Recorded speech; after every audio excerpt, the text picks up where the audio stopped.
Welcome back to my channel. And if this is your first time here, please make sure to hit the subscribe button so that you can know everything and every video that I'm sharing on this channel.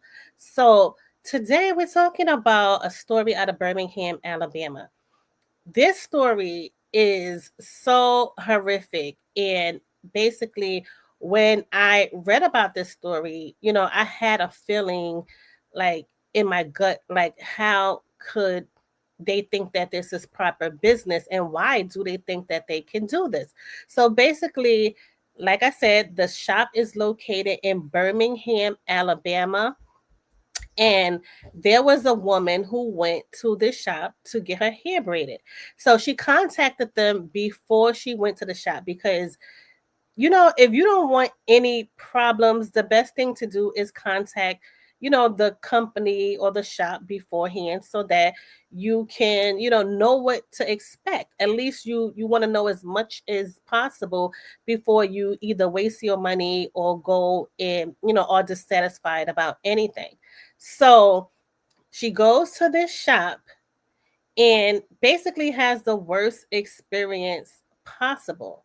Now, what I seen was just disrespectful, callous, animalistic, just horrible and despicable behavior, because I myself have been to African hair braiding shops to get my hair done over time. Basically, I know that there is some type of tension between the customers and the shop owner and employees, a lot of the time. I can't say everyone, because I have been to some places where, it seems like you get a good rapport, but I also have been to others and it seems like, there's some underlying, animosity or some attitude from the owner and the employees. Like, just we just want your money and you can go. So basically that's how it seems a lot of the time. And I myself don't like that type of energy. So, but I have been to get my hair done at African braiding shops. So we're gonna watch this video together, and I just, was at a loss for words when I seen the details. And then you threaded the other. Three hairdressers at a Birmingham hair salon have been arrested. According to the victim, she went to the salon that day for a haircut and had agreed on a price of $200 with the staff beforehand. However, after the service was completed and she paid the agreed amount, the staff suddenly changed their minds and demanded an additional $50. When I refused, So she went to the salon and she got her hair done. She contacted them ahead of time. They told her $200. So in her mind, she's saying she's going to pay $200. But then they tell her an additional 50 because they use some sort of different hair, which she never agreed to. So because she wouldn't pay that extra amount, they could have done anything, to solve the issue. But because she wouldn't pay that amount, they kidnapped her, basically locked her inside of the shop in the salon and started pulling her hair. And if anyone has ever had their hair done, it's so tight when you first get it done that any pulling or yanking of the head is going to cause lots of pain. And for most women, it's going to cause a significant amount of pain. So this was just animalistic. How could you do something to someone that's a customer of yours? What do you see your customer as? and tried to leave, things completely spiraled out of control, Jessica recalled. They not only blocked me, but one of them even went straight to the door and locked it. Jessica stated that she was forcibly trapped inside the salon, and then at least one hairdresser came forward and pulled her hair, accompanied by shoving and verbal threats.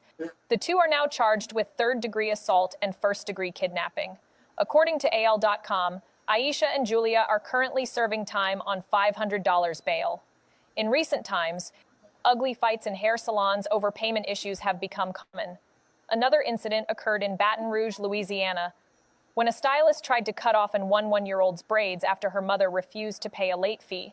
The stylist was later suspended from her job. This is ridiculous. Like, how do you even, how do you even do something like that? There's ways to solve these altercations as business owners. And a lot of people say that the Africans, when they are, doing your hair, they just don't care. Like, they have a disrespect for some of the American women that come in there, and is very noticeable. So people are furious about this situation, saying that, this is, you can't get the money from customers acting like that. I know, like I said, I've had my hair done by African braiding shops. I understand that. But I would not give my money to anyone who has this disrespect towards me. I would not. So this is, unreasonable. And it's no reason that something should happen like this when you're just trying to get your hair done and go about your business. Why are they so mean and have these attitudes towards American women that are paying them? You're giving a service and a skill that you have to someone for pay. There's no reason. If you open a business, you have to learn to be, have some sort of customer service. And this is criminal. This is definitely criminal. So tell me what you think about this. Join the conversation, like, comment, and subscribe to this channel so that you can see more. Be sure to let me know in the comments what you think about this, and have you even experienced something like this? Because this is definitely a nightmare for someone who is just going to get their hair done. So let me know what you think in the comments.